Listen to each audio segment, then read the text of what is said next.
আমার বন্ধুগণ, গোটা কোরআনুল কারীমের ভেতরে এই 114 সূরা 6666 আয়াতের ভেতরে এমন একটি কোন আয়াত নেই, এমন একটি কোন সূরা নেই যা আল্লাহ তাআলা খামখা নাজিল করছেন। প্রত্যেকটি আয়াত, প্রত্যেকটি সূরা নাজিলের পেছনে একটা কারণ আছে। বাংলাতে এটারে বলা হয় প্রেক্ষাপট, আর কোরআনুল কারীমের ভাষায় এর নাম দেওয়া হয়েছে শানে নুজুল। কোরআনের ভাষায় কি? শানে নুজুল। আর বাংলাতে বললে কারণ বা প্রেক্ষাপট। আমি আপনাদের সামনে যে আয়াত কারিমা তেলাওয়াত করেছি সূরা নিসা 58 নম্বর আয়াত, এই আয়াত কারিমা নাজিল হওয়ার পেছনেও একটা প্রেক্ষাপট আছে। কথা কয় না কে? একটা প্রেক্ষাপট আছে, খামোখা এটা নাজিল হয় না।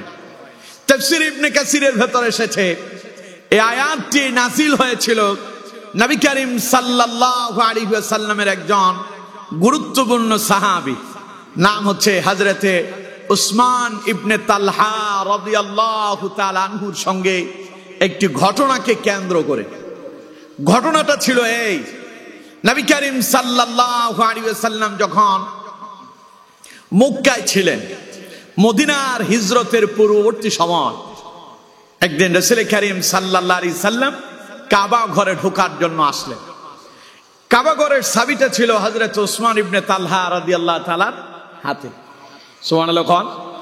এই চাবি ছিল হযরত উসমান ইবনে তালহার কাছে। তখনও হযরত উসমান ইবনে তালহা ঈমান কবুল করেননি। হযরত উসমান ইবনে তালহা রাদিয়াল্লাহু তাআলা আনহু বলছেন, তৎকালীন সময় মক্কার প্রথা অনুযায়ী সপ্তাহে 2 দিন কাবা ঘরের দরজা খুলে দেওয়া হতো যাতে করে লোকজন ভেতরে প্রবেশ করতে পারে। দিনটা ছিল সোমবার এবং বৃহস্পতিবার। সপ্তাহে কয় দিন? সবাই বলেন কয় দিন? কিবার কিবার? সোমবার এবং বৃহস্পতিবার। হযরত উসমান বলেন, প্রত্যেক দিনের রীতি অনুযায়ী, সাপ্তাহিক সিস্টেম অনুযায়ী আমি প্রতিদিন প্রতি সোমবার এবং বৃহস্পতিবার আসলেই পরে কাবা ঘরের দরজা খুলে দিতাম।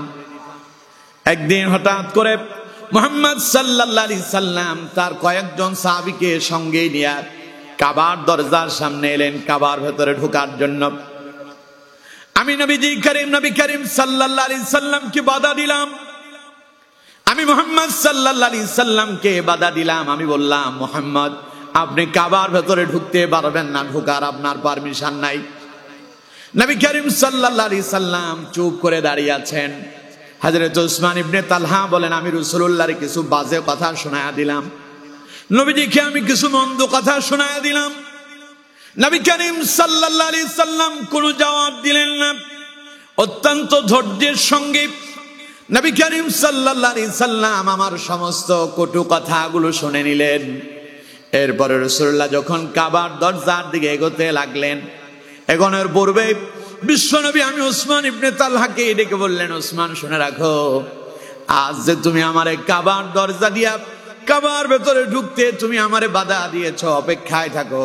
যেই চাবি আজ তোমার হাতে, মনে রেখো এই চাবি একদিন মুহাম্মদ সাল্লাল্লাহু আলাইহি সাল্লামের হাতে তুমি দেখতে পাবে। এই চাবি একদিন মুহাম্মদ সাল্লাল্লাহু আলাইহি সাল্লামের হাতে তুমি দেখতে পাবে। সেই দিন মনে রেখো, আমি যাকে চাই এই চাবি তাকে আমি দেওয়ার অধিকার রাখব। হযরত উসমান ইবনে তালহা বললেন, এই কথাটা শোনার পরে আমি রাসূলুল্লাহকে একখান জবাব দিলাম। আমি বললাম, মুহাম্মদ এমন কোন ঘটনা যদি ঘটে, সেই দিন হবে কুরাইশ বংশের জন্য অপমান আর অপদস্থের কারণ। নবীজি বললেন, উসমান ইবনে তালহা শোনো, যেই দিন কাবার চাবি মুহাম্মদ সাল্লাল্লাহু আলাইহি সাল্লামের হাতে আসবে, ওই দিন কুরাইশ বংশের, এই মক্কার কুরাইশ বংশ হবে আজাদ এবং মক্কার ভেতরে সবচাইতে শ্রেষ্ঠ সম্মানিত বংশ বলে তাম পৃথিবীর মাঝে শ্রেষ্ঠত্ব লাভ করবে। চিল্লায় কোন সুবহানাল্লাহ। হযরত উসমান ইবনে তালহা বললেন, নবী যখন এই কথা বললেন, বলার পরে আমি চুপ করে গেলাম। নবী করিম সাল্লাল্লাহু আলাইহি সাল্লাম কাবার দরজা দিয়ে ভেতরে ঢুকলেন। ঢোকার পরে আমি মনে মনে চিন্তা করতে লাগলাম, মুহাম্মদ তো সেই ব্যক্তি, তিনি যা বলেন তাই হয়। সুবহানাল্লাহ কয় না কে?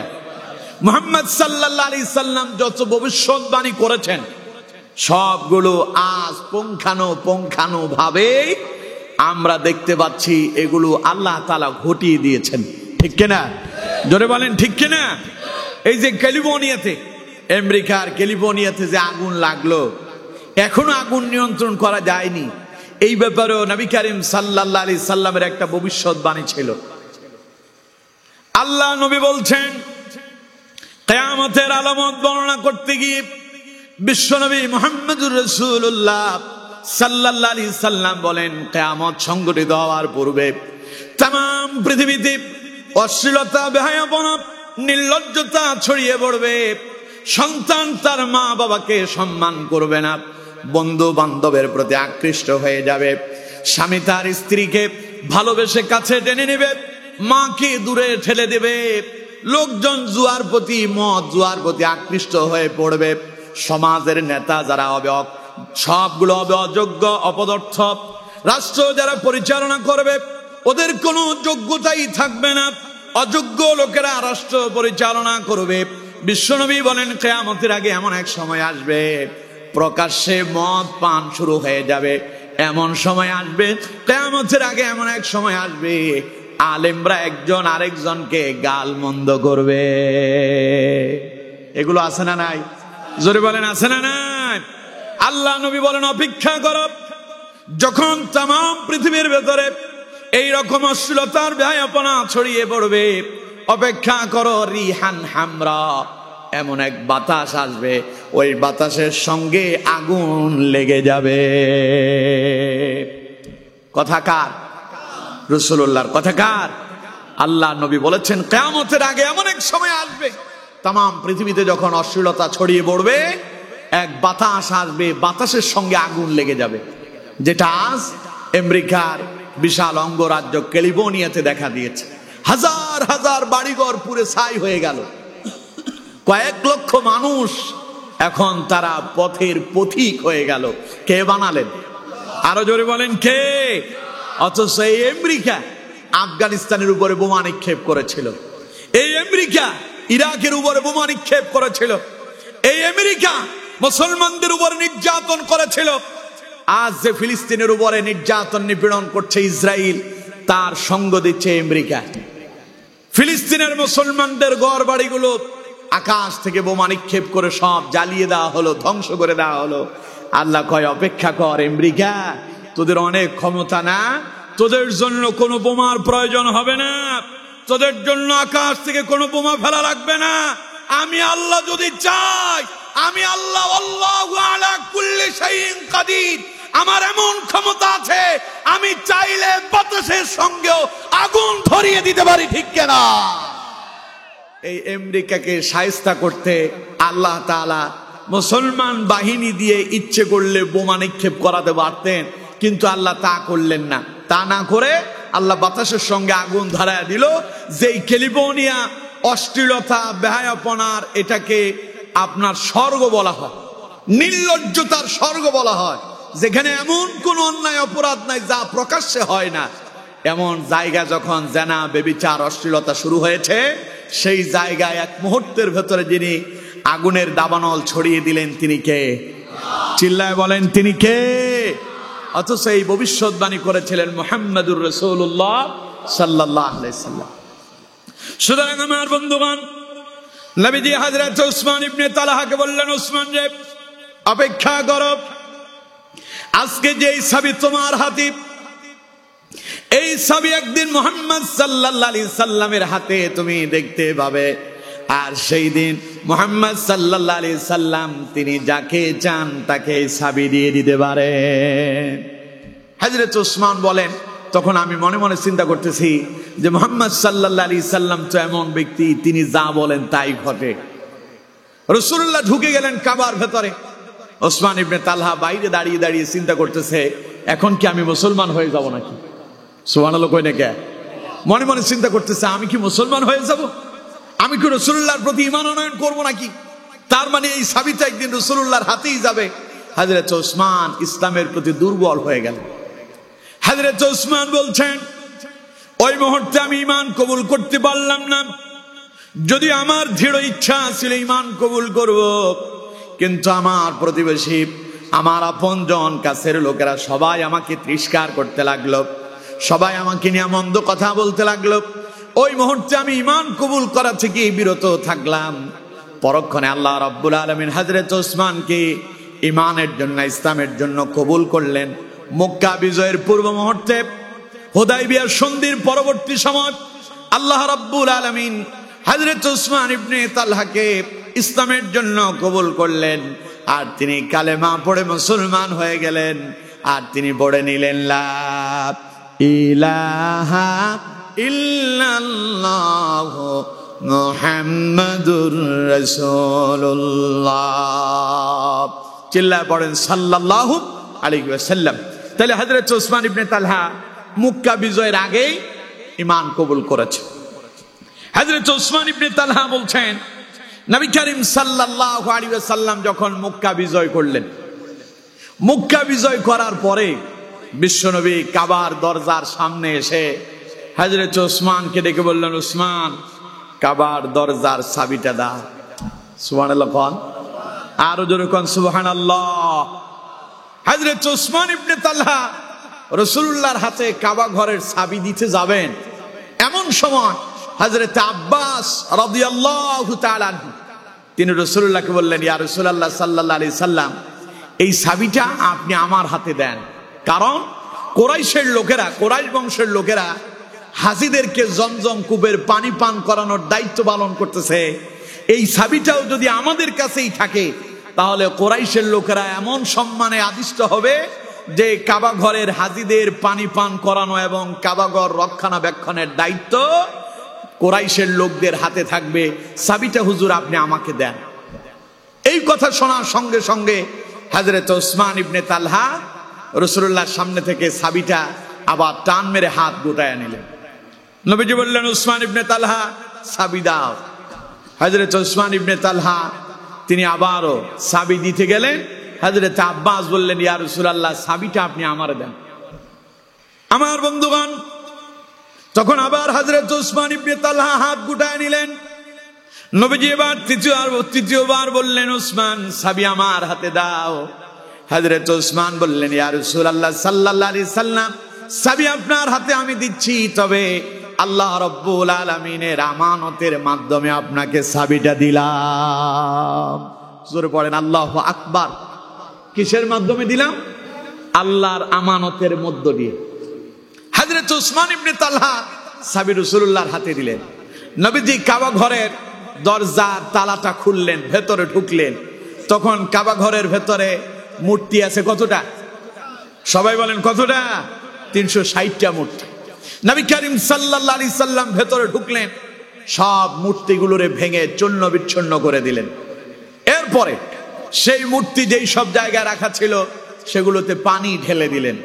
নবী করিম সাল্লাল্লাহু আলাইহি সাল্লাম বেরিয়ে এলেন কাবার দরজার সামনে।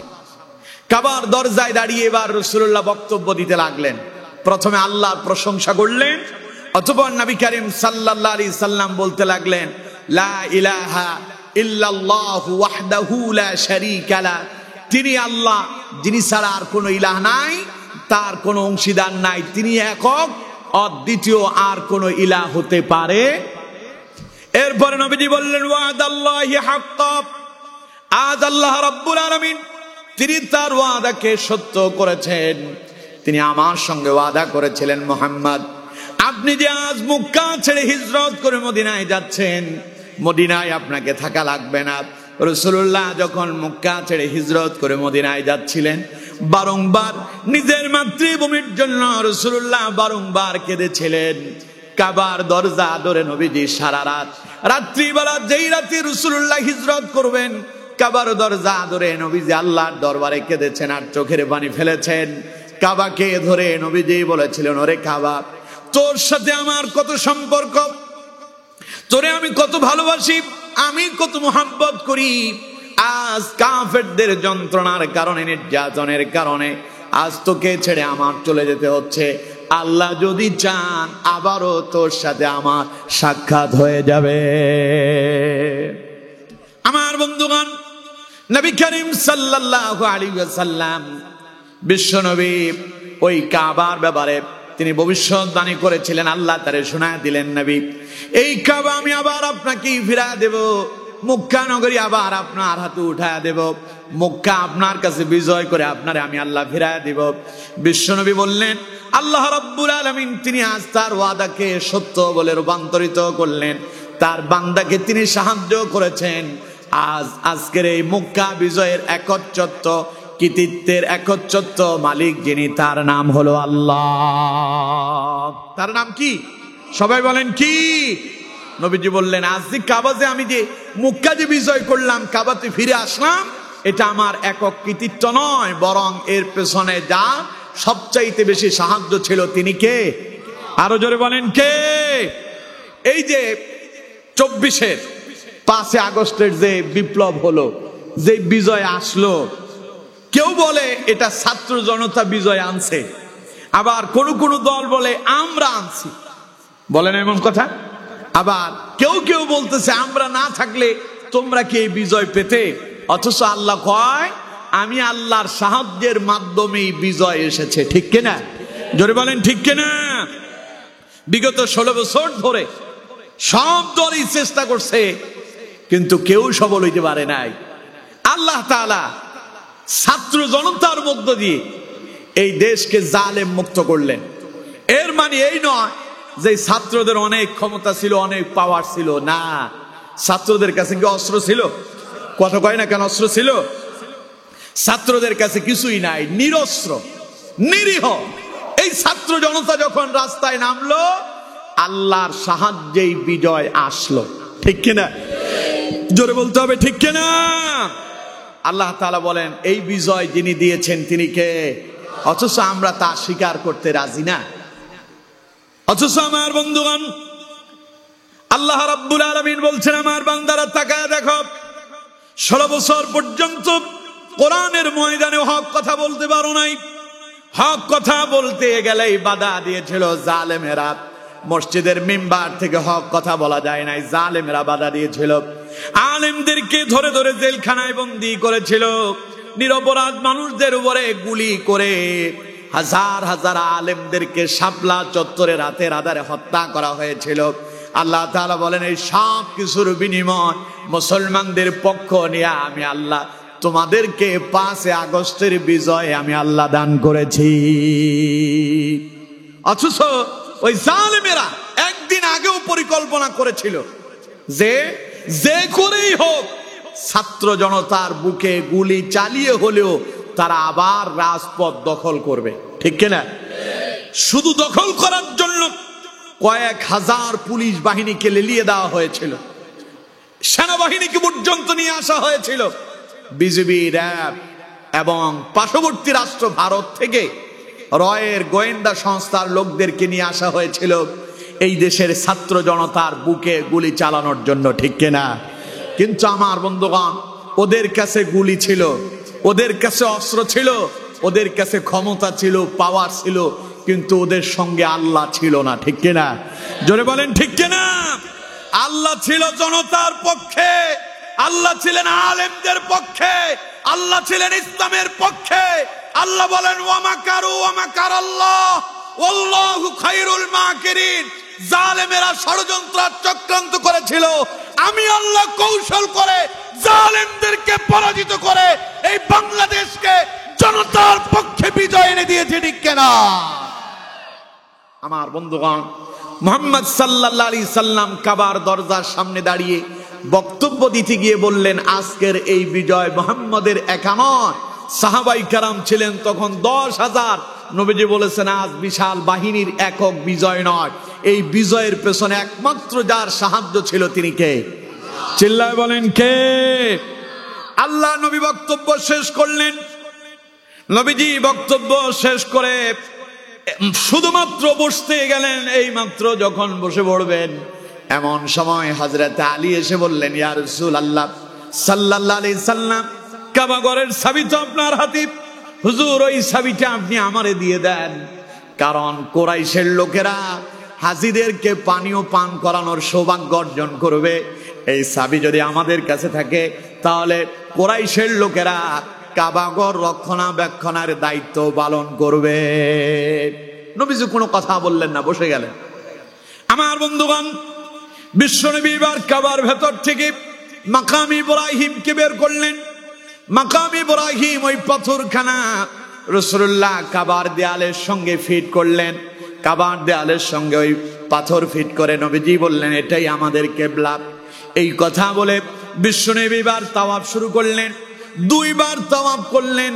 দ্বিতীয়বার তাওয়াফের মধ্য দিয়া হঠাৎ করে রাসূলুল্লাহ তিলাওয়াত শুরু করতে লাগলেন, ইন্নাল্লাহা ইয়া'মুরুকুম আন তুআদ্দুল আমানাতি ইলা আহলিহা ওয়া ইযা হাকামতুম বাইনান নাসি আন তাহকুমু বিল আদল ইন্নাল্লাহা নি'মা ইয়া'iদুকুম বিহি ইন্নাল্লাহা কানা সামিআম বাসীরা। চিল্লায় এখন আল্লাহু আকবার। আমার বন্ধুগণ, নবীজি মাত্র 2 বার তাওয়াফ করলেন, 2 চক্কর দিলেন। এমন সময় জিবরাইল নাজিল হয়ে গেল। জিবরাইল রাসূলুল্লাহর কাছে ওহী নিয়ে আসলেন। সূরা নিসার এই 58 নাম্বার আয়াত, যা আমি আপনাদের সামনে তিলাওয়াত করলাম, আয়াতটা নাজিল হয়ে গেল। নবীজি তিলাওয়াত করতে লাগলেন, ইন্নাল্লাহা ইয়া'মুরুকুম আন তুআদ্দুল আমানাতি ইলা আহলিহা। আল্লাহ পাক বলছেন, ইন্নাল্লাহ, নিশ্চয়ই আল্লাহ, ইয়া'মুরুকুম আন তুআদ্দুল আমানাতি ইলা আহলিহা, আল্লাহ তোমাদেরকে আদেশ দিচ্ছেন। আল্লাহর ওয়ার্ডার হলো মানুষের গচ্ছিত সম্পদ আমানত গুলো তার মালিকের কাছে ফিরায়া দাও। ওয়া ইযা হাকামতুম বাইনান নাসি আন তাহকুমু বিল আদল, ন্যায়সঙ্গতভাবে ইনসাফ ভিত্তিক বিচার কাজ ফয়সালা করো। ইন্নাল্লাহা নি'মা ইয়া'iদুকুম বিহি, নিশ্চয়ই আল্লাহ তোমাদেরকে ভালো উপদেশ দিচ্ছেন, উত্তম উপদেশ দিচ্ছেন। কারণ হলো ইন্নাল্লাহা কানা সামিআম বাসীরা, তোমাদের আল্লাহ তিনি এমন রব যিনি সব দেখেন এবং সব শুনতে পান। চিল্লায় এখন সুবহানাল্লাহ। আয়াত নাজিল হলো, নবীজি তিলাওয়াত শুরু করলেন। পাশে হযরত ওমর ইবনুল খাত্তাব রাদিয়াল্লাহু তাআলা আনহু উপস্থিত। তিনি বললেন, ইয়া রাসূলুল্লাহ সাল্লাল্লাহু আলাইহি সাল্লাম, আমার মা বাবা আপনার কদমে কোরবান হোক। হুজুর, আপনার মুখ দিয়ে তো এমন আয়াত ইতিপূর্বে আমি শুনলাম না, আজ হঠাৎ করে আপনি আয়াত কেন তিলাওয়াত করলেন? আমার বন্ধুগণ, নবীজি কোনো কথা বললেন না। বিশ্বনবী হযরত উসমান ইবনে তালহাকে ডাক দিলেন, উসমান, তাহলে এদিকে আসো। হযরত উসমান ইবনে তালহা নবীজির সামনে এসে হাজির হয়ে গেলেন। বিশ্বনবী বললেন, উসমান রে, যেই চাবি তুমি আমার হাতে দিয়েছ, নাও তোমার চাবিটা তুমি বুঝে নাও। ওরে সুবহানাল্লাহ কই না? আরো জোরে কোন সুবহানাল্লাহ। নবীজি বললেন, উসমান, আজ আমানত পরিপূর্ণ করার দিন। উসমান, আজ তো সেই দিন, আজ হলো উত্তম ব্যবহার করার দিন। চিল্লায় কোন সুবহানাল্লাহ। নবীজি বললেন, উসমান, এই চাবি আমি নবী তোমার হাতে দিলাম। এর আগে আরো 2 জনে চেয়েছিলেন। একজন হযরত আব্বাস রাদিয়াল্লাহু তাআলা আনহু, নবীজির চাচা। আরেকজন হযরত আলী ইবনে আবি তালিব রাদিয়াল্লাহু তাআলা আনহু, যিনি ছিলেন রাসূলুল্লাহর একদিকে পালক পুত্র, অন্যদিকে নবী করিম সাল্লাল্লাহু আলাইহি সাল্লামের কলিজার টুকরা কন্যা হযরত ফাতিমাতুজ জাহরা রাদিয়াল্লাহু তাআলা আনহার স্বামী। 2 দিকের আত্মীয়। অন্যদিকে ছিলেন হযরত আলী ইবনে আবি তালিব, ছিলেন নবী করিম সাল্লাল্লাহু আলাইহি সাল্লামের চাচাতো ভাই। এত সম্পর্ক থাকার পরও হযরত আলী চাবি চাইলেন, নবী দিলেন না। হযরত আব্বাস চাবি চাইলেন, রাসূলুল্লাহ দিলেন না। নবী করিম সাল্লাল্লাহু আলাইহি সাল্লাম আবার ওসমানের হাতে চাবি ফিরায় দিয়া বললেন, আজ হলো আমানত যার সম্পদ তাকে ফিরায় দেওয়ার দিন, আজ আমানতের সংরক্ষণের দিন। চিল্লায় এখন সুবহানাল্লাহ। আমার নবী কোন স্বজনপ্রীতি করছেন? কথা বলেন, স্বজনপ্রীতি করছেন? নবীজি ইচ্ছে করলে চাবি হযরতে আলীকে দিতে পারতেন না? কথা কয় না, পারতো না? নবীজি চাইলে এই চাবি হযরতে আব্বাসকে দিতে পারতেন না? দিলেন না কেন? নবীর বিচার কাজ দেখেন। কারণ এই চাবি ওসমানের হাতেই ছিল, আর ওসমান দেওয়ার সময় আল্লাহর আমানতের মাধ্যমে রাসূলুল্লাহকে দিয়েছেন। এই জন্য নবী করিম সাল্লাল্লাহু আলাইহি সাল্লাম আমানতের সংরক্ষণ করেছেন। চিল্লায় কোন সুবহানাল্লাহ, আরো জোরে কোন সুবহানাল্লাহ।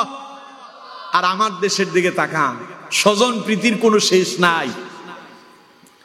আপনার অমুক দলের চাচাতো ভাইয়ের, মামাতো ভাইয়ের, ফুফাতো ভাইয়ের ছেলে, এটা সিস্টেম কইরা কাদা কায়নন কইরা ওরে পুলিশে চাকরি দিয়ে দাও।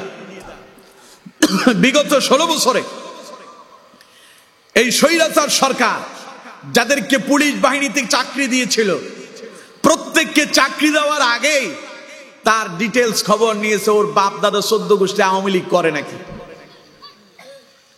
যার বাপ দাদার 14 গোষ্ঠীর ভেতরে কোনো আত্মীয় স্বজন, খালাতো ভাইয়ের, মামাতো ভাইয়ের, ফুফাতো ভাই জামাত করে অথবা বিএনপি করছে, ওরেও চাকরি দেয় না। ঠিক কিনা?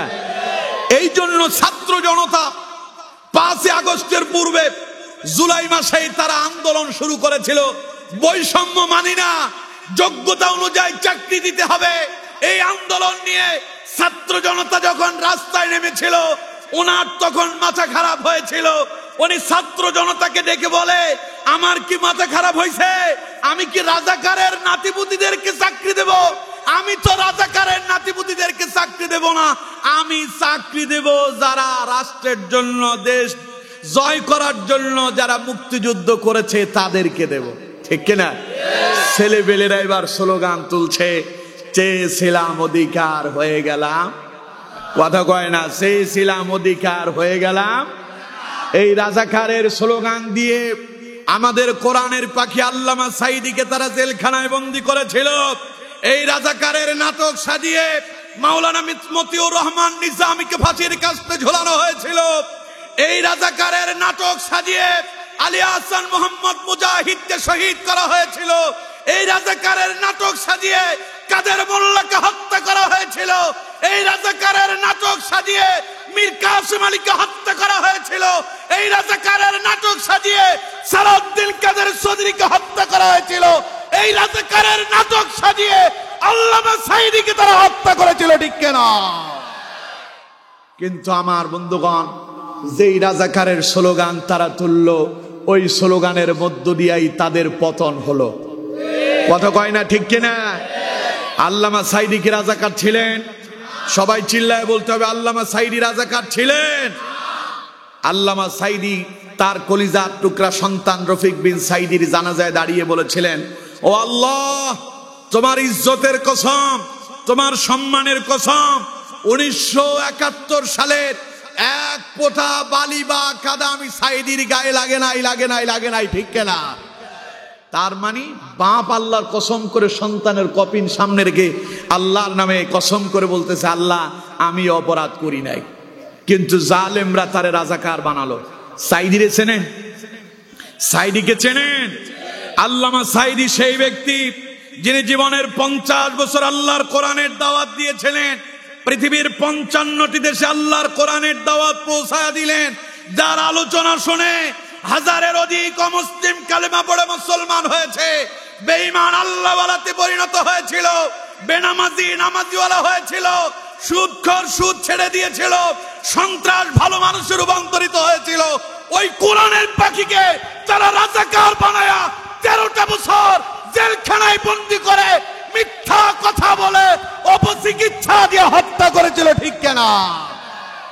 আল্লাহ কয়, অপেক্ষা কর, আলাইসাল্লাহু বিআহকামিল, আমি হলাম শ্রেষ্ঠ বিচারক। অপেক্ষা কর। যেই রাজাকারের মিথ্যা তহমত দিয়ে এই সাঈদীকে জেলখানায় বন্দী করেছিস, ওই রাজাকার আর মানুষের কাছে ওটা গালি থাকবে না। গোটা বাঙালি জাতির 16 কোটি মুসলমানকে আল্লাহ রাস্তায় নামায় দিল। রাস্তায় নেমে স্লোগান দিয়েছে, তুমি কে, আমি কে, রাজাকার, রাজাকার। ঠিক কিনা? তার মানে লোকজন নিজেকে রাজাকার বলে স্বীকৃতি দেয়। যেই দেশে সাঈদীরে বলে রাজাকার, ওই দেশে আমি রাজাকার হতে আমার কোনো অসুবিধা নাই। ঠিক কিনা? এই বাঙালি জাতির এই মুখ দিয়া এই কথা যিনি বের করে দিয়েছিলেন তিনি কে? চিল্লায় বলতে হবে তিনি কে? আল্লাহ কয় ওয়ামাকারু ওয়ামাকারাল্লাহ ওয়াল্লাহু খায়রুল মাকিরিন। তোরা ষড়যন্ত্র করিস, আমি আল্লাহ কৌশলে ইসলাম রে বিজয় এনে দেয়। সুবহানাল্লাহ কয় না কে? ছেলেরা কয় চেয়েছিলাম অধিকার, হয়ে গেলাম রাজাকার। গোটা বাংলাদেশ থেকে স্লোগান উঠলো তুমি কে আমি কে, রাজাকার রাজাকার। আল্লাহ কয় অপেক্ষা কর, একটু পরেই বুঝতে পারবি যারা তোদেরকে বললো রাজাকার, কিছুক্ষণ পরে ওদেরকে আমি বলবো এই মুহূর্তে তোরা বাংলা ছাড়। ঠিক কিনা? ওদেরকে 45 মিনিটের ভেতরে আল্লাহ গোটা বাংলাদেশ থেকে সবগুলোকে চিরুনি অভিযান দিয়া সব মুছে দিয়েছেন। ঠিক কিনা? অথচ ওরা ইসলামী আন্দোলনের কর্মীদেরকে খুঁজতো কি বলে? চিরুনি অভিযান। স্মরণ আছে আপনাদের? স্মরণ আছে? চিরুনি অভিযান। আমি তখন মাদ্রাসায় পড়ি তো, ছাত্র। এখন আমি ম্যাচে থাকতাম, শিবিরের ম্যাচে থাকতাম। আমি খুঁজতেছে আমার 2 মাস পর্যন্ত আমি ম্যাচে যাইতে পারি নাই। পড়ালেখা করার জন্য আমার সুযোগ হয় নাই, কারণ চিরুনি অভিযান। চিরুনি অভিযান বুঝেন? মানে মহিলারা মাথার উকুন বাছার জন্য, উকুনকে মাথা থেকে আলাদা করার জন্য স্পেশাল একটা চিরুনি ব্যবহার করে, যেটার উকুনের চিরুনি বলে। ঠিক কিনা? ওটা একদম সরু সরু হয়, ভেতরে যা আছে সব টান দিয়ে বের করে ফেলা হয়, এটারে বলে উকুনের চিরুনি। এইরকম চিরুনি অভিযান দিয়েছিল তারা ইসলামী আন্দোলনের কর্মীদেরকে গ্রেফতার করার জন্য। ঠিক কিনা? এদের যন্ত্রণা ইসলামী আন্দোলনের কর্মীরা মসজিদেও যে শান্তি পায় নাই, নামাজ পড়তে গেল, ওই নামাজ পড়তে যাওয়া অবস্থায় ইসলামী আন্দোলনের কর্মীদেরকে ধরে ওরা জেলখানায় বন্দী করেছিল। ঠিক কিনা? আল্লাহ কয় অপেক্ষা কর, চিরুনি অভিযান আমি দেব। কে দেবেন? কথা কয় না কে? ওয়ামাকারু ওয়ামাকারাল্লাহ। ওরা ষড়যন্ত্র করে, আল্লাহ কয় আমি আল্লাহ কৌশল করি। ওয়াল্লাহু খায়রুল মাকিরিন। আমার কৌশলের কাছে ওদের সব নস্যাৎ হয়ে যায়। আল্লাহ তাআলা এমন কৌশল করলেন, এমন চিরুনি অভিযান দিলেন, সবগুলো বাছাই হয়ে গেছে, একটারেও খুঁজে পাওয়া যায় না এখন। কথা কয় না ঠিক কিনা? জোরে বলেন ঠিক কিনা? যাও 2-4 জন কর্মী সমর্থক আছে যেগুলো অন্যায় করে নাই, ওরা এলাকাতে আছে, ওদেরকে কেউ দৌড়াইতে হয় নাই, নিজেরা নিজেরা পালায় গেছে। কারণ চোর পুলিশ দেখলে পালায়। চোর পুলিশ দেখলে কি? তা আপনারা পালাইছেন কেন? আপনারা তো কথায় কথায় বলতেন আমি পালাবো না। কয় পালাবো না? ফখরুল সাহেব আপনার বাসায় জায়গা দেবেন? জায়গা খালি, গেলেন কই? আল্লাহ কয় বেশি বাহাদুরি দেখাইস না, আমি আল্লাহ ধরলে তোদেরকে আর খুঁজেও পাওয়া যাবে না। ঠিক কিনা? জোরে বলেন ঠিক কিনা? সুতরাং তারা করেছিল ষড়যন্ত্র। এই ষড়যন্ত্র করে ওরা এই দেশটাকে ধ্বংস করে দিয়েছে। কিন্তু আমার বন্ধুগণ, আল্লাহ তাআলা কৌশল করে আজ ইসলামের এই বিজয়টা এনে দিয়েছেন। পড়েন আলহামদুলিল্লাহ। আরো জোরে পড়েন আলহামদুলিল্লাহ। তাহলে আমার নবী তিনি যখন সাহাবী ওসমান ইবনে তালহা সাবি দিলেন, রসুল চাইলে সাবিটা আলীকেও দিতে পারতেন, আব্বাসকেও দিতে পারতেন, কিন্তু রসুল্লাহ দেন নাই। কারণ নবী করিম সাল্লাল্লাহু আলাইহি সাল্লাম ইনসাফ কায়েম করেছেন। সুবহানাল্লাহ কয় না কে? আর ওরা খালি খুঁজছে, সরকারি চাকরি দেবে না, কারণ ওইটা যদি তাদের পক্ষের না হয়। আল্লাহ কয় চাকরি তোরা দেওয়া লাগবে না। ছেলেরা কয় আমরা চেয়েছিলাম অধিকার, হয়ে গেলাম রাজাকার। আল্লাহ কয় তোরা তো রাজাকার হওয়ার জন্য রাস্তায় নামিস নাই, তোরা তো চাকরি চাইতে গেছিস। তোরা কিসের চাকরি চাইবি? আমি আল্লাহ তোদের জীবনের সব বদলায় দিলাম। ওরা কয় আমরা চেয়েছিলাম অধিকার, হয়ে গেলাম রাজাকার। আল্লাহ কয় তোরাই হলি আগামী দিনের সরকার। এখন ওরা রাষ্ট্র চালায়, চাকরি ওরা দেয়। সুবহানাল্লাহ কয় না কে? কম তো। এই ঘটনা যিনি ঘটালেন তিনি কে? আরো জোরে বলেন কে? আর যারা তার উল্টোটা করতে চাইলো, নিজে নিজে খাইতে চাইলো, ওদের উপরে গজব যিনি চাপায়া দিলেন তিনি কে? আমার বন্ধুগণ, নবীজি হযরত উসমান ইবনে তালহার হাতে চাবি দিয়ে দিলেন। চাবি দিয়ে নবীজি উসমান ইবনে তালহাকে বললেন, ও তালহা, আজ আমানত পরিপূর্ণ করার দিন, আজ উত্তম ব্যবহার করার দিন।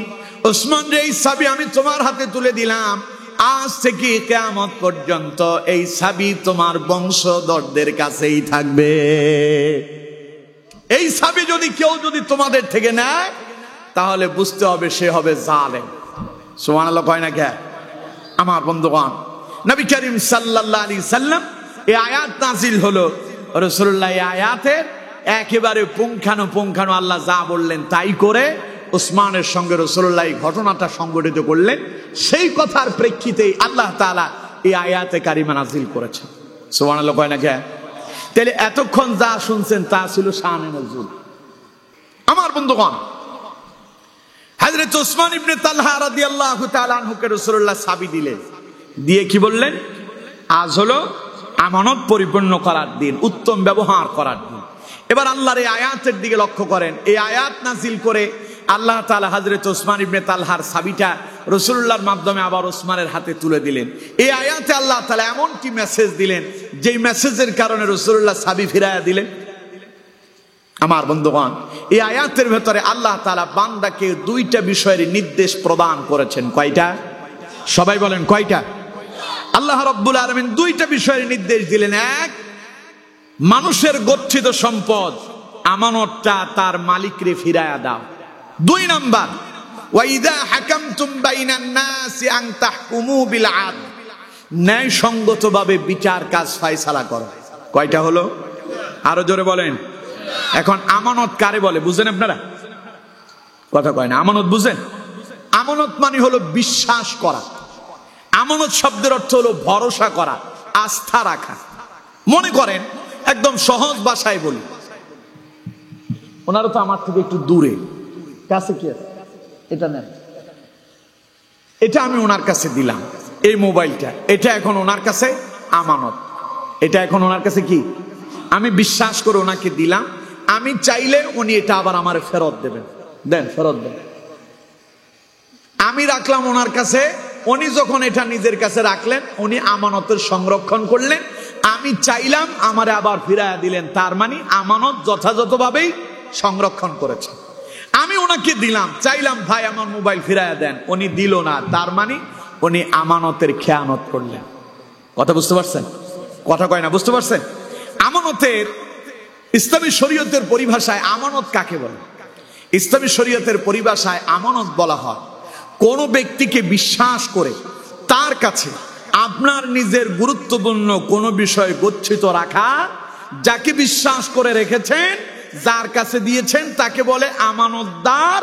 তিনি যদি তা সংরক্ষণ করতে পারেন, সঠিকভাবে ফিরিয়ে দিতে পারেন, তাহলে বলা হয় আমানতের সংরক্ষণকারী। কথা কি বোঝা গেল? কথা কয় না, কথা বোঝা গেল? এখন আমরা মনে করি খালি সম্পদ জমা রাখা, যেমন আপনারা ব্যাংকে টাকা জমা দেন, ব্যাংকে আপনাদের টাকা জমা আছে না অনেকের? কথা বলেন, আছে না নাই? তার মানে ব্যাংকের কাছে আপনার টাকাটা কি? আমানত। ব্যাংকের কাছে আপনার টাকা আমানত। আপনি চাইলেই ব্যাংক আপনাকে টাকা ফেরত দিতে হবে। ব্যাংক চাইলেই ফেরত দিলে বুঝতে হবে সে আমানতের সংরক্ষণ করেছেন। আর চাইলে যখন ফেরত দেবে না, কয়েকটা ব্যাংক ইদানিং আমার দেশে দেউলিয়া হওয়ার পথে রয়েছে। ব্যাংকে যায় লোকজন টাকা পয়সা চায়, নিজের জমানো টাকা পায় না। ব্যাংক বলে টাকা নাই, অপেক্ষা করে। তার মানে তারা আমানতের খেয়ানত করেছে। এই আমানতের খেয়ানত করার পেছনে সবচাইতে বাংলাদেশে বেশি যারা কাজ করেছিল তারা ওই স্বৈরাচারেরা। ঠিক কিনা? জোরে বলেন ঠিক কিনা? বাংলাদেশের প্রত্যেকটা, বাংলাদেশের অর্থনীতির মেরুদণ্ড তারা ভেঙে দিয়েছিল। সব ব্যাংক তারা আত্মসাৎ করেছিল। শেষ পর্যন্ত বাংলাদেশের বিশ্বস্ত ব্যাংক, জনগণের কাছে আস্থার জায়গার ব্যাংক, ইসলামী ব্যাংকটাকে পর্যন্ত দখল করে ওই ব্যাংকটাকে পর্যন্ত তারা খাওয়ার জন্য চেষ্টা করেছিল। ঠিক কিনা? তবে আল্লাহর রহমত ছিল, ইসলামী ব্যাংক আবার ইসলামিক দলের কাছেই ফিরে আসছে। মায়ের কোলে সন্তান ফিরে আসছে। এখন কেউ কেউ এটার আবার উল্টো ব্যাখ্যা দেয়, কয় যে ইসলামী ব্যাংক নাকি ইসলামী দল দখল করছে। বলে না এমন কথা? কথা কয় না। আপনারা মনে হয় শুনেন নাই, শুনছেন? এই দেশের সর্ববৃহৎ একটা দল বলতেছে ইসলামী ব্যাংক নাকি জামাত ইসলাম দখল করছে। আমি ওদেরকে বলি, ইসলামী ব্যাংক জামাত ইসলাম দখল করার দরকার নাই। কারণ ইসলামী ব্যাংক তো জামাতেরই, কত কয় না ইসলামী ব্যাংক কার? জামাতের। এই ব্যাংক দখল করছিল তৎকালীন স্বৈরাচারেরা। এখন স্বৈরাচার পালানোর পরে মায়ের সন্তান মায়ের কোলে ফিরে আসছে, ওটার দখল বলে না, পাগল দখল কারে কয় তাই বুঝে না, ঠিক কিনা? ইসলামী দলকে তারা বলতেছে এটা নাকি ধর্ম ব্যবসা চলছে। নাউজুবিল্লাহ বলেন না কেন? যারা ইসলামকে ধর্ম ব্যবসা বলে, মনে রাখতে হবে তারা ইসলামের বিপক্ষে অবস্থান নিয়েছে। কথা বলেন ঠিক কিনা? জোরে বলেন ঠিক কিনা? আবার ওরা বলে এই দেশে নাকি ধর্মের নামে রাজনীতি চলে। কাদেরকে বলতেছে? সব আপনারা বুঝেন। ওদেরকে আমরা বলি এই দেশে ধর্মের নামে রাজনীতি চলে না, বরং এই দেশে ধর্মীয় রাজনীতি চলে, ঠিক কিনা? রাজনীতিটা যেন জালেমদের হাতে চলে না যায়, রাজনীতি যেন ওই ঘুষখোর সুদখোরদের হাতে চলে না যায়। এই জন্য বাংলাদেশে ধর্মভিত্তিক রাজনীতি করার প্রয়োজন বলে বাংলাদেশে ধর্মীয় রাজনীতি চলে, ঠিক কিনা? যারা ধর্মীয় রাজনীতিকে, ধর্মভিত্তিক এই রাজনীতিকে বলে ধর্মের নামে রাজনীতি, মূলত তারাই ধর্মের নামে রাজনীতি করে। দেখবেন নির্বাচন আসলে ওদের মাথায় টুপি দেখা যায়, ঠিক কিনা? ওদের মাথায় টুপি দেখা যায়। ওদের মহিলা কোনো প্রার্থী হলে মাথায় হিজাব পরে, অথচ আগে গানও করছে, সিনেমাও করছে, মসজিদের বিরুদ্ধে ছিল, কোরআনের বিরুদ্ধে ছিল। নির্বাচন আসলে মাথায় টুপি দিয়া মসজিদে ঢুইকা যারা নামাজ পড়ে ভোট ভিক্ষা চায়, ভোট যারা ভিক্ষা করে বেড়ায়, ওরাই হলো ধর্মের নামে রাজনীতি করে, ঠিক কিনা? আর যারা ধর্মীয় রাজনীতি করে তাদের সিস্টেম হলো আগেও ছিল নামাজি, নির্বাচনের সময়ও নামাজি, আগেও ছিল মাথায় টুপি, নির্বাচনের সময় মাথায় টুপি। ওদের কোনো পরিবর্তন নাই। যারা সারা জীবন ইসলামের বিপক্ষে যায়, নির্বাচন আসলে মাথায় টুপি আর পাঞ্জাবি দিয়া মসজিদে যায় ভোট ভিক্ষা চায়, মূলত তারাই ধর্মের নামে রাজনীতি চালায়, ঠিক কিনা? কথা আমার বোঝা যায়?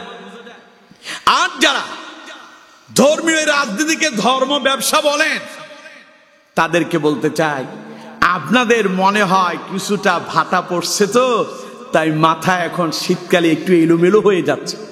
শীত আসলে কিছু কিছু মানুষের মাথা একটু নষ্ট হয়, ঠিক কিনা? মাথা নষ্ট হইলে পাবনার দরজা খোলা আছে, তাড়াতাড়ি যাই অ্যাডমিশন নেন, ভর্তি হয়ে যান, চিকিৎসা শুরু করে দেন। এই দেশের জনগণকে ইসলাম থেকে বিমুখ করার জন্য ওই 16 বছর জালেমেরা চেষ্টা করেছিল। ওরা ইসলামকে মানুষ থেকে আলাদা করতে পারে নাই। আলেমদেরকে মানুষ থেকে, জনগণ থেকে বিচ্ছিন্ন করার জন্য নানাবিধ ষড়যন্ত্র চক্রান্ত করে আলেমদের থেকে জনগণকে বিচ্ছিন্ন করতে পারে নাই। আপনারা মনে করছেন ধর্মীয় ব্যবসা বলে জনগণকে ইসলাম থেকে বিচ্ছিন্ন করবেন? আপনাদের এই স্বপ্ন আর বাস্তবায়ন হবে না। এই দেশের জনগণ আল্লাহর কোরআনের পক্ষে এসেছে, সুতরাং আগামীর বাংলাদেশ আল্লাহর কোরআনের বাংলাদেশই হবে, ঠিক কিনা? আগামীর বাংলাদেশ হবে ইসলামের বাংলাদেশ। আগামীর বাংলাদেশ হবে দুর্নীতিমুক্ত বাংলাদেশ। আগামীর বাংলাদেশ হবে ইয়াবা মুক্ত বাংলাদেশ। আগামীর বাংলাদেশ হবে ইফটিজিং মুক্ত বাংলাদেশ। আগামীর বাংলাদেশ হবে আল্লামা সাঈদীর স্বপ্নের বাংলাদেশ। সেই বাংলাদেশ দেখতে চান? সবাই কয় না সেই বাংলাদেশ দেখতে চান? সেই বাংলাদেশ দেখতে হলে কোরআনের পক্ষে কাজ করতে হবে। পারবেন আপনারা? দেখি তো পারবেন না কারা কারা হাত তোলেন। পারবেন না কারা কারা?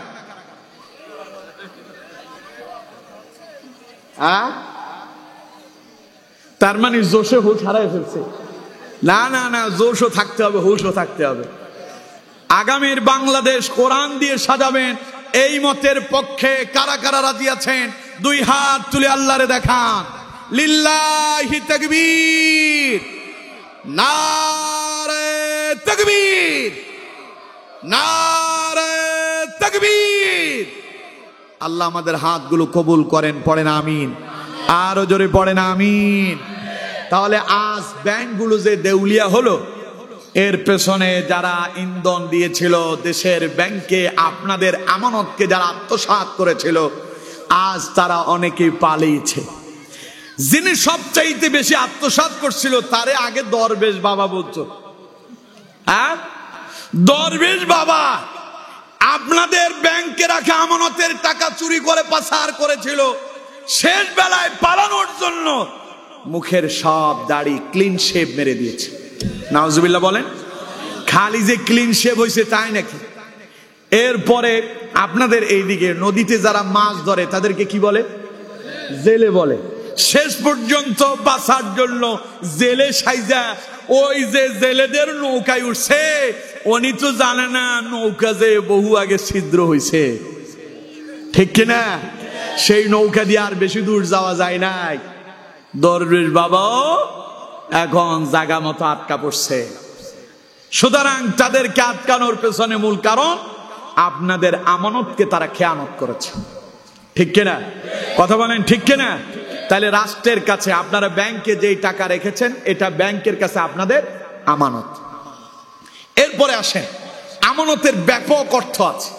আমরা অনেকে আমানত মনে করি খালি আমার একটা গুরুত্বপূর্ণ জিনিস টাকা পয়সা একজনের কাছে জমা রাখলাম, স্বর্ণ গয়না জমা রাখলাম, এর নাম আমানত না। এর ব্যাপক অর্থ আছে। যেমন যারা জমিনে বদলা দেন, আপনাকে একজন মালিক আপনাকে খরিদ করেছেন, আর সারাদিন আপনি তার জমিনে বদলা দেবেন, ধান রোপণ করবেন।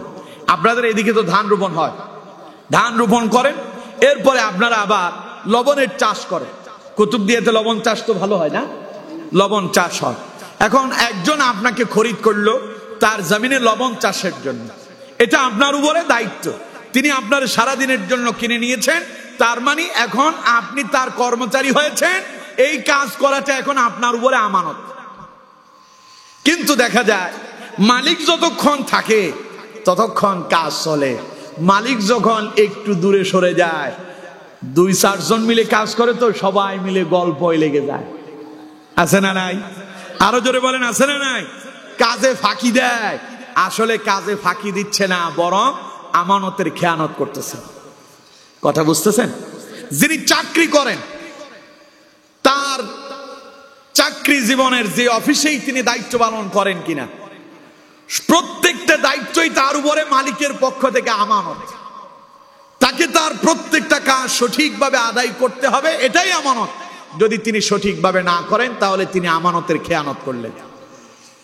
আমি যে আজকে এখানে বসে আছি কোরআনের মাহফিলে, আপনারা আমাকে দাওয়াত দিয়ে নিয়ে আসলেন এই ময়দানের, আজকের এই মঞ্চটা আল্লাহর পক্ষ থেকে আপনারা আমারে নিয়ে আসছেন। এখন আমার কাছে এটা আমানত, আমার দায়িত্ব আপনাদেরকে আল্লাহর কোরআনের সঠিক মেসেজগুলো পৌঁছায় দেওয়া।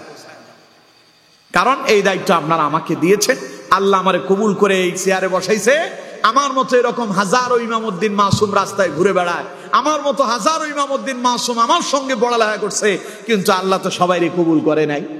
তার মানে আল্লাহ আমার কাছে এটা আমানত দিয়েছেন, আমার এই কোরআনের দাওয়াত, আমার নবীর এই সুন্নাহর দাওয়াত পৌঁছায় দেওয়া, এটা আল্লাহর পক্ষ থেকে আমার কাছে আমানত।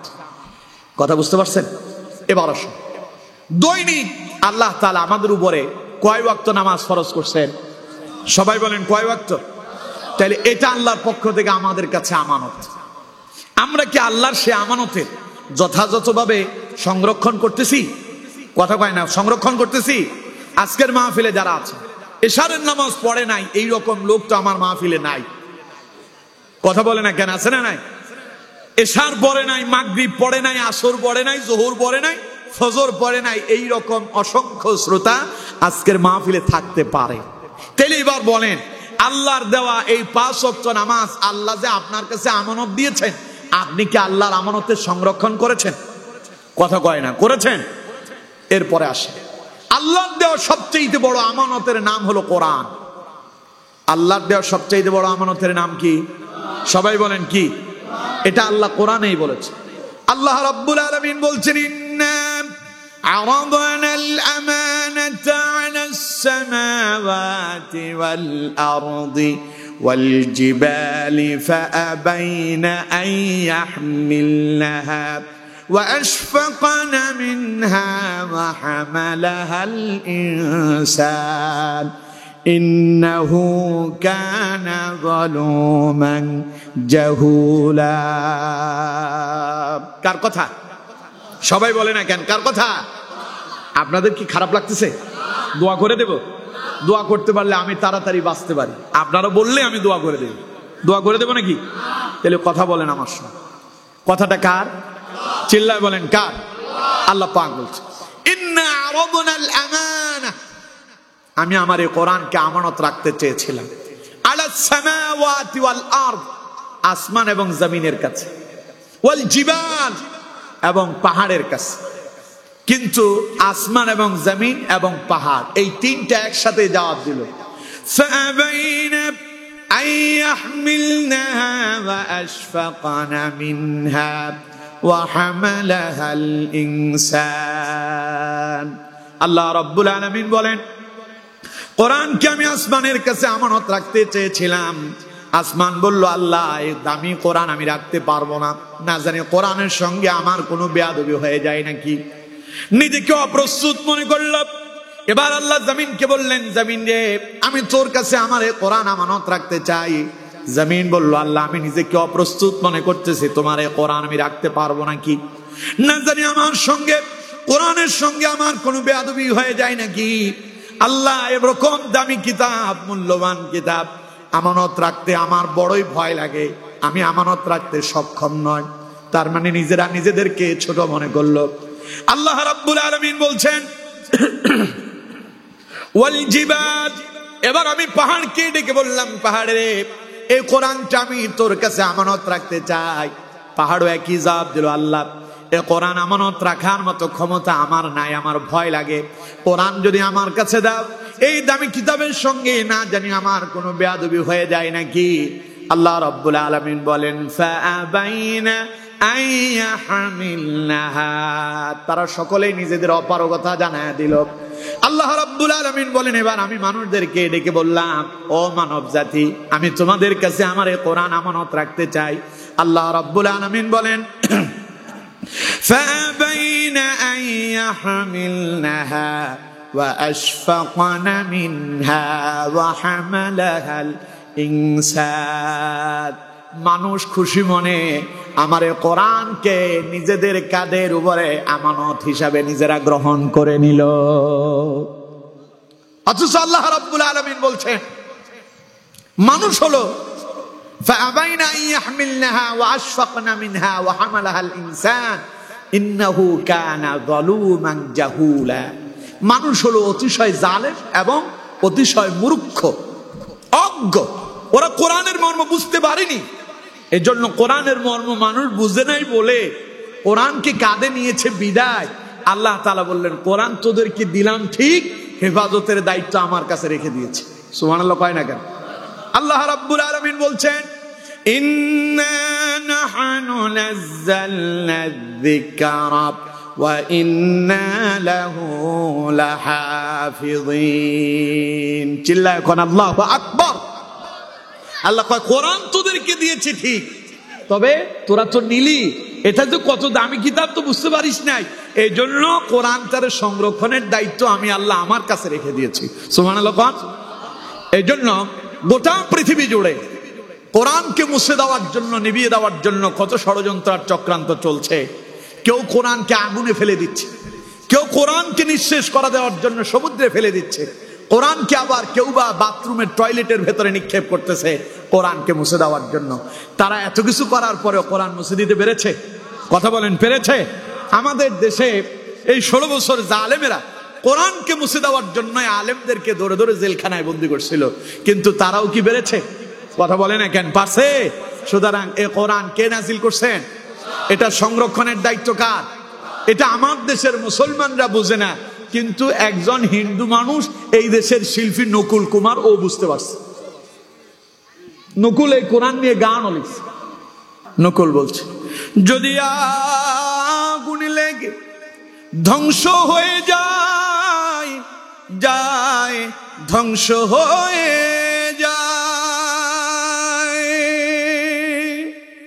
যদি আগুনে লেগে ধ্বংস হয় পৃথিবীর সব বইয়ের দোকান, তবু বিশ্ব থেকে হারাবে না পবিত্র কোরআন, তবু বিশ্ব থেকে হারাবে না পবিত্র কোরআন। পড়েন আল্লাহু আকবার। নকুল বলছে, করবে কেমন করে কোরআন ধ্বংস? আগুনের তেজ আছে বিশ্ব ভরা লক্ষ কোটি, কোরআনে হাফেজ করবে কেমন করে? কোরআন ধ্বংস আগুনের তেজ আছে বিশ্ব বড় অগণিত কোরআনে হাফেজ। তারা সাফি আবার আসমানি গ্রন্থ, তারা সাফি আসমানি গ্রন্থ বাঁচাবে ইসলামের মান। তাই বিশ্ব থেকে হারাবে না পবিত্র কোরআন, তাই বিশ্ব থেকে হারাবে না পবিত্র কোরআন। কোন আল্লাহু আকবার। দেখো পাকিস্তানের জিয়া মরল দুর্ঘটনায় ভাই, তার বিমান পুড়ে ছাই হয়েছে, কোরআনে পুড়ে নাই।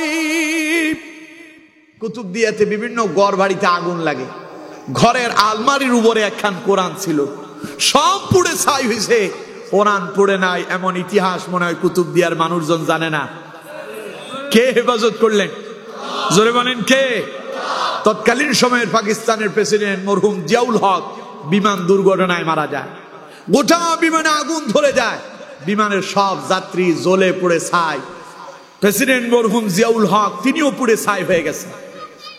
যেই মানুষের ডিএনএ টেস্টের মাধ্যমে পরীক্ষা করে জানা গেল ইনি পাকিস্তানের তৎকালীন সময়ের প্রেসিডেন্ট, তার বুক পকেটের ভেতরে আল্লাহর একখান কোরআন পাওয়া গেছে, সব পুড়ে গেল, কোরআন পুড়ে নাই। সুবহানাল্লাহ। নকুল বলছে, দেখো পাকিস্তানের জিয়া মরল দুর্ঘটনায় ভাই, তার বিমান পুড়ে ছাই হয়েছে, কোরআনে পুড়ে নাই। কোরআন যেমন ছিল তেমন আছে, যেমন ছিল তেমন আছে, একটি সূরাও হয়নি ম্লান। তাই বিশ্ব থেকে হারাবে না পবিত্র কোরআন, তাই বিশ্ব থেকে হারাবে না পবিত্র কোরআন। আল্লাহু আকবার। নকুল বলছে, কোরআন ধ্বংস করতে চাই যারা, জানে না তাহারা এই গ্রন্থের প্রতি পাতা ফেরেশতারা সদা দিচ্ছে পাহারা। যারা কোরআন ধ্বংস করতে চায় জানে না তাহারা এই গ্রন্থের প্রতি পাতা ফেরেশতারা সদা দিচ্ছে পাহারা। এ যে আমার বিশ্ব নবীর সাধনার ধন, আমার বিশ্ব নবীর সাধনার ধন, আমরা বলি আল্লাহর দান। তাই বিশ্ব থেকে হারাবে না পবিত্র কোরআন, তাই বিশ্ব থেকে হারাবে না পবিত্র কোরআন। পড়েন আল্লাহু আকবার। এই গান যে লিখছে ওকে মুসলমান? কথা কয় না মুসলমান। হিন্দু হইয়া কোরআনের মর্ম বুঝলো, আর বহু মুসলমান কোরআনের মর্মই বুঝে নাই। ঠিক কিনা? কথা বলে না কেন? ঠিক কিনা? তাহলে আল্লাহ তাআলা কয়, কোরআনটা আমি মানুষের কাছে আমানত রেখেছি, তবে এই মানুষ তো কোরআনের মর্যাদা বুঝবে না, এই জন্য এটার সংরক্ষণের দায়িত্ব আমি আল্লাহ আমার হাতেই রেখে দিয়েছি। সুবহানাল্লাহ। তাহলে আমানত কি বললাম? আমানতের যথাযথভাবে আমানতের রক্ষণাবেক্ষণ হবে তখন আপনি যখন যেই কাজে আপনার কাছে যেই জিনিস রাখা হয়েছে তা সময় মতো তারে আবার ফিরাইয়া দেবেন, তাহলে আমানতের সংরক্ষণ হবে। আল্লাহ কোরআন দিয়েছেন, এই কোরআন দিয়ে আমাদের জীবন চালাতে। কথা কয় না? এই কোরআন কি আল্লাহ খামোখা দিছে? কথা কন না কেন? কোরআন খামোখা দিয়েছেন? আল্লাহ কোরআন দিয়েছেন, কোরআন দিয়ে আমাদের নিজের ব্যক্তিগত জীবন চলবে, কোরআন দিয়ে আমাদের পরিবার চলবে, কোরআন দিয়ে আমাদের রাষ্ট্র চলবে, কোরআন দিয়ে আমাদের পার্লামেন্ট চলবে। এক কথায় কোরআন দিয়ে গোটা জাতি পরিচালিত হবে। ঠিক কিনা? এর জন্য কোরআনকে বলা হয় সংবিধান। কোরআনকে কি বলে? কিন্তু এই কোরআনের সংবিধান দিয়ে আমাদের দেশ চলে। কথা বলেন, দেশ চলে? আপনি বলবেন কোরআনের সংবিধান দিয়ে দেশ কেমনে চলবে? কোরআন দিয়ে তো আমি চলি না। এরকম আছে না নাই? জোরে বলেন, আছে না নাই? কোরআনের সুদ খাওয়া হালাল না হারাম? এখন সুদ খায় এরকম লোক তো আজকের মাহফিলে নাই। ঘুষ খাওয়া হালাল না হারাম? ওজনে কম দেওয়া হালাল না হারাম? এই কাজগুলো করে না এরকম মানুষ তো নাই। ও কয় যে হুজুর আমি তো নিজেই কোরআন দিয়ে চলি না, তাইলে রাষ্ট্র কেমনে চলবে? অথচ আমার বন্ধুগণ, কোরআন দিয়ে যদি নিজে চলতে পারেন, কোরআনের দেখানো পথ মত তরিকা মোতাবেক যদি নিজের জীবন চালাতে পারেন, পরিবার চালাতে পারেন, সমাজ চালাতে পারেন, রাষ্ট্র চালাতে পারেন, তাহলে বুঝতে হবে আল্লাহর দেওয়া কোরআনের সঠিক আমানত আপনি রক্ষণাবেক্ষণ করতে পারছেন। কিন্তু আমার বন্ধুগণ, আজ সেই আমানত আমরা যথাযথভাবে পালন করতে পারি না বলে আজ চতুর্দিক থেকে আমাদের উপরে নির্যাতন নিপীড়ন আসে। কোরআনের হক কথা বললে, ধর্ম ব্যবসা বলে কোরআনের কথাকে কেউ কেউ বন্ধ করতে চায়। কথা কয় না, ঠিক কিনা? এর আসল কারণ এদের নিজেদের কাছেই কোরআন নাই। কোরআন যদি থাকতো কেউ এই রকম কথা বলার দুঃসাহস দেখাতে পারত না। আল্লাহ তাআলা সঠিক বুঝ দান করেন, পড়েন আমিন। তাহলে আমার বন্ধুগণ, আল্লাহর দেয়া আমানতের ভেতরে শ্রেষ্ঠ আমানত হলো কোরআন। শ্রেষ্ঠ আমানত কি? কোরআন। তাইলে কোরআনকে যেইভাবে যেই যেই জায়গায় আল্লাহ তাআলা ব্যবহার করতে বলেছেন, এক কথায় কোরআনে যা হালাল বলা হয়েছে তা মেনে চলতে হবে, যা হারাম বলা হয়েছে তা বর্জন করার নাম আল্লাহর দেয়া আমানতের সংরক্ষণ। কথা বুঝতে পারছেন? কোরআনুল কারীমে আল্লাহ রাব্বুল আলামিন বলছেন, ইয়া আইয়ুহাল্লাযীনা আমানু লা তাখুনুল্লাহা ওয়ার রাসূলা ওয়া তাখুনু আমানাতিকুম ওয়া আনতুম তা'লামুন। আল্লাহ পাক বলেন, হে ঈমানদারেরা, মুমিনেরা, খবরদার তোমরা আল্লাহ এবং তার রাসূলের সঙ্গে বিশ্বাসঘাতকতা করো না। অর্থাৎ যা আল্লাহ কোরআনে বলেছেন তাই তোমরা মেনে নাও, নবী যা তোমাদেরকে দেখালেন তা দিয়া জীবন পরিচালনা করো। আর ওয়া তাখুনু আমানাতিকুম ওয়া আনতুম তা'লামুন, খবরদার জেনে বুঝে অন্যের আমানতকে আত্মসাৎ করো না। আদেশ কার? চিল্লায় বলেন কার? সুতরাং এবার বলেন, আমানতের সংরক্ষক হবেন না আমানতের খেয়ানত করবেন? দেখি তো আমানতের খেয়ানত করবেন কারা কারা, হাত তোলেন। না, সব তো ঠিক আছে। তাইলে কোরআন দিয়ে রাষ্ট্র চালানোর দরকার আছে না নাই? কথা বলেন, আছে না নাই? তাহলে কোরআন দিয়ে যদি রাষ্ট্র চালাতে হয়, যারা নামাজ পড়ে না তাদেরকে পার্লামেন্টে নিয়ে গেলে কোরআন দিয়ে রাষ্ট্র চলবে? হ্যাঁ, কাদেরকে নিতে হবে? যারা কোরআনের পক্ষে আছে, নামাজ পড়ে, নামাজ কায়েম করে, নিজে ইমামতি করার যোগ্যতা রাখে, এমন ব্যক্তিদেরকে নির্বাচিত করে তাদেরকে পার্লামেন্টে নিলেই কোরআন দিয়ে রাষ্ট্র চলবে। ঠিক কিনা? এই দেশে এরকম দল আছে না নাই? আরো জোরে বলেন, আছে না নাই? নাম আমি বলবো না, আপনারাই বুঝেন। আমি আপনাদেরকে বলি না আপনারা জামাত ইসলামরে ভোট দেন, আমি বলি না আপনারা সরমনাইরে দেন, আপনারা আহলে হাদিস রে দেন, অথবা আপনারা হেফাজতে ইসলাম রে দেন, খেলাফত মজলিসে দেন, আরো অনেক ইসলামিক দল আছে। আমি বলবো না এই দল আর সেই দল রে দেন। আমি শুধু বলবো যাদেরকে দিলে রাষ্ট্রে কোরআন আসবে, কোরআন দিয়ে পার্লামেন্ট চলবে, ওদেরকে ভোট দিয়া আগামীর পার্লামেন্টারে কোরআন দিয়ে সাজাবেন। পারবেন তো ইনশাআল্লাহ? সবাই বলেন পারবেন তো ইনশাআল্লাহ? দেখি তো কারা কারা পারবেন, দুই হাত তুলে আল্লাহরে দেখান। কেউ বাদ আছে নাকি? আপনারা আশেপাশে দেখেন, সবাই ঠিক আছেন? দেন হাত নামান, আল্লাহ হাত কবুল করেন, বলেন আমিন। তাহলে আপনারা ওয়াদা করেছেন আপনারা কোরআনের পক্ষে থাকবেন। এবার বলেন, আপনারা যদি কোরআনের বিপক্ষে রায় দেন আপনারা কি হবেন? মুনাফিক। কি হবেন? আপনারা কি হবেন? দেখুন, নবী করিম সাল্লাল্লাহু আলাইহি সাল্লাম বলছেন মুনাফিকের আলামত তিনটা। আয়াতুল মুনাফিকি সালাসুন, ইযা হাদাসা কাযাবা, কথা বলে মিথ্যা বলে, ওয়া ইযা ওয়াদা আখলাফা, ওয়াদা করলে তা ভঙ্গ করে, ওয়া ইযা তুমিনা খানা, আমানতের খেয়ানত করে। অন্য হাদিসে রাসূলুল্লাহ বলছেন চারটা। আরেকটা হলো ওয়া ইযা খাসামা ফাজারা, যখন ঝগড়া করে তখন গালি দেয়। এখন এই চারটা তো আমাদের কারো কাছে একটাও নাই, আছে না নাই? আছে। এখন আপনি আমানতের খেয়ানত করলেও মুনাফিক হবেন, ওয়াদা ভঙ্গ করলেও মুনাফিক হবেন, আর কথাটারে যদি মিথ্যা বলে যদি আপনি যদি সাব্যস্ত করেন তাহলে আপনি মুনাফিক হয়ে যাবেন। বাঁচার কোনো পথ আছে? তাহলে এখন কোরআনের ময়দানে এসে আপনারা কেউ মুনাফিক হতে চান? সবাই বলেন মুনাফিক হতে চান? মুমিন হতে চান কিনা? মুমিন হতে যদি চান তাহলে যা ওয়াদা করলেন তা বাস্তবায়ন করে দেখান। পারবেন তো ইনশাআল্লাহ? সবাই বলেন পারবেন তো ইনশাআল্লাহ? আল্লাহ আমাদেরকে তৌফিক দান করেন, পড়েন আমিন। আপনার ভোটটাও একটা আমানত। কারণ এটা আল্লাহ আপনারে দিয়েছেন, আপনার অধিকার। আমার দেশে কয় আমার ভোট আমি দেব, যারে খুশি তারে দেব, বলে না? এই কথার কোনো ভিত্তি নেই, এটা মিথ্যা কথা। আমার ভোট আমি দেব, কোরআনের পক্ষে যারা থাকবে তাদেরকে দেব, ঠিক কিনা? এটা হলো কথা। আপনি জেনে বুঝে একটা সুদখোররে আপনি ভোট দিয়ে দিলেন, জেনে বুঝে আপনি একজন জানাকারকে আপনি নির্বাচিত করে দিলেন, জেনে বুঝে একজন সন্ত্রাসী আপনি নির্বাচিত করলেন। ও ক্ষমতায় গেলে সন্ত্রাসী করবে, জানা করবে, মদের আসর বসাবে, জুয়ার আসর বসাবে, ও যত পাপ করবে সমান একটা পাপ আপনার আমলনামায় আসবে।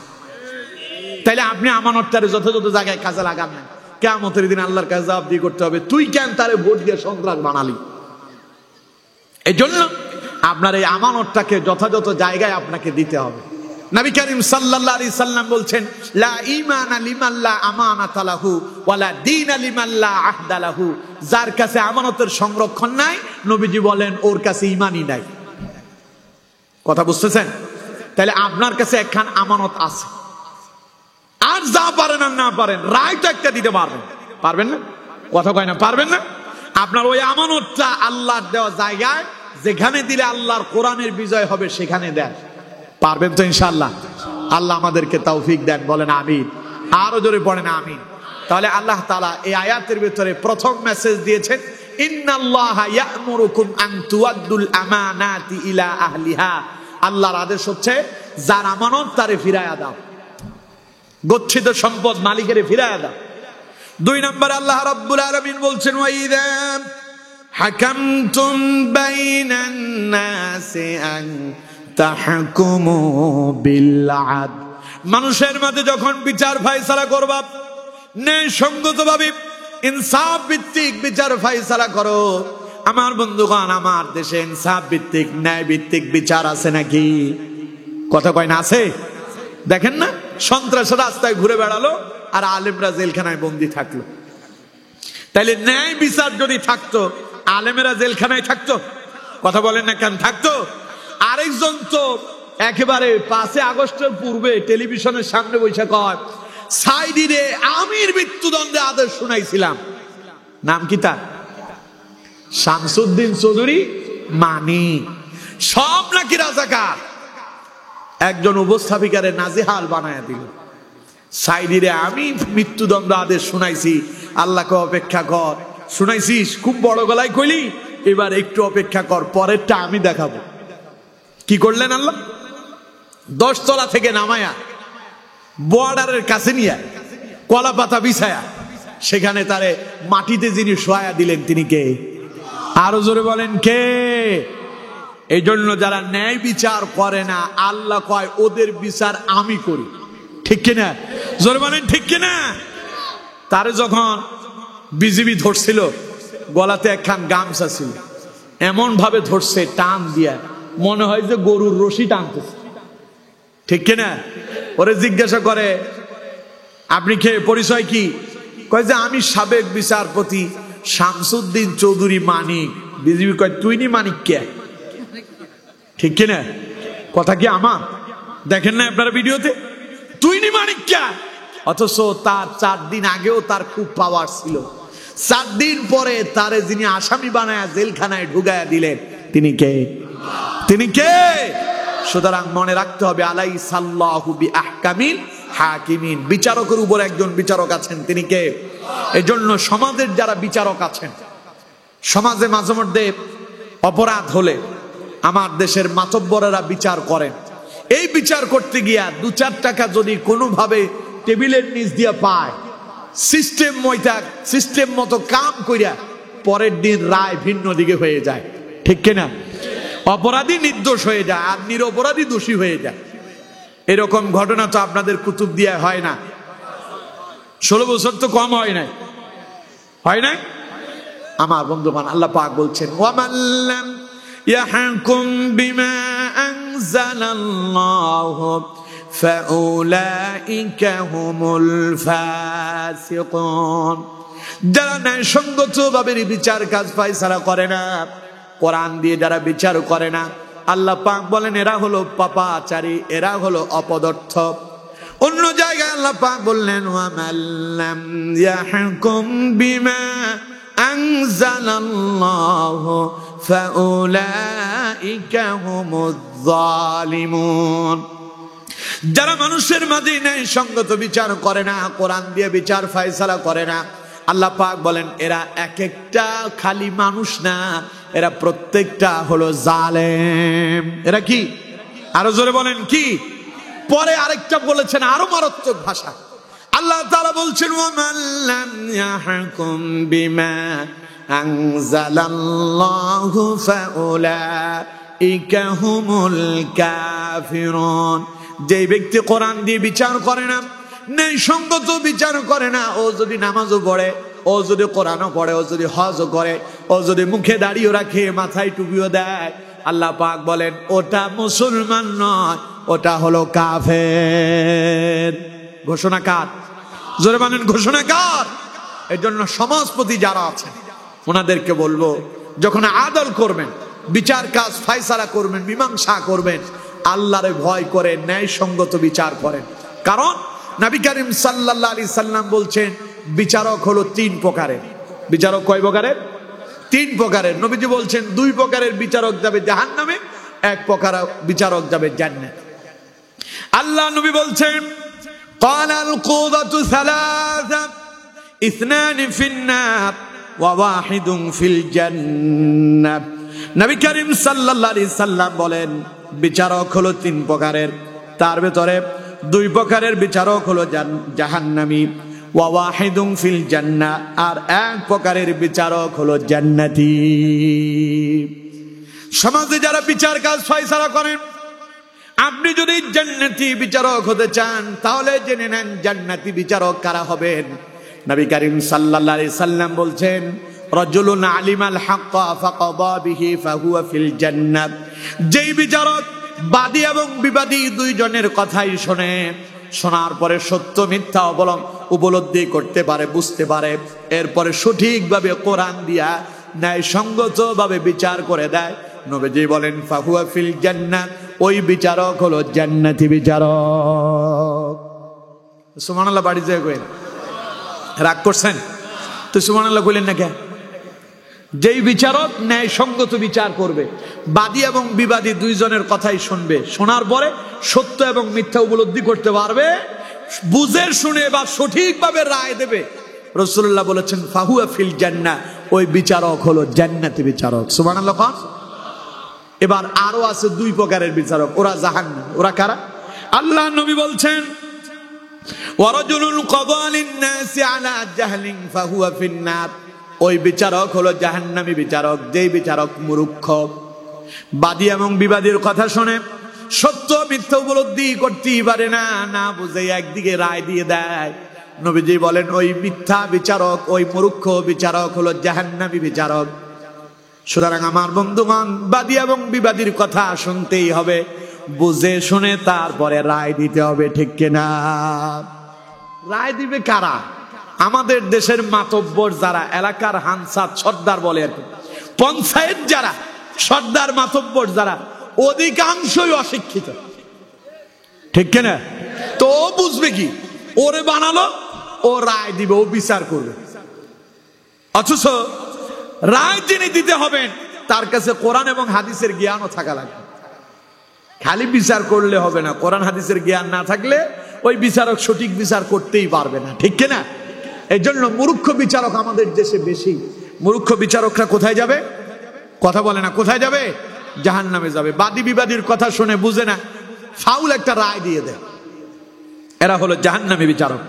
3 নম্বর নবীজি বলছেন ওয়ারাজুলুন জারা ফিল হুকমি ফাহুয়া ফিন-নার, আর আরেক শ্রেণীর বিচারক হলো জাহান্নামী বিচারক। ওই বিচারক হলেন ওই ব্যক্তি যিনি বাদী এবং বিবাদী উভয়ের কথা শোনেন, সত্য মিথ্যা বুঝতে পারেন, কিন্তু বুঝার পরেও সত্যটারে গোপন রেখে দেয়, কিছু টাকার বিনিময়, ঘুষের বিনিময়, স্বজন প্রীতি করে নিজের দলের পক্ষে, নিজের মুওয়াক্কিলের পক্ষে রায় দেয়।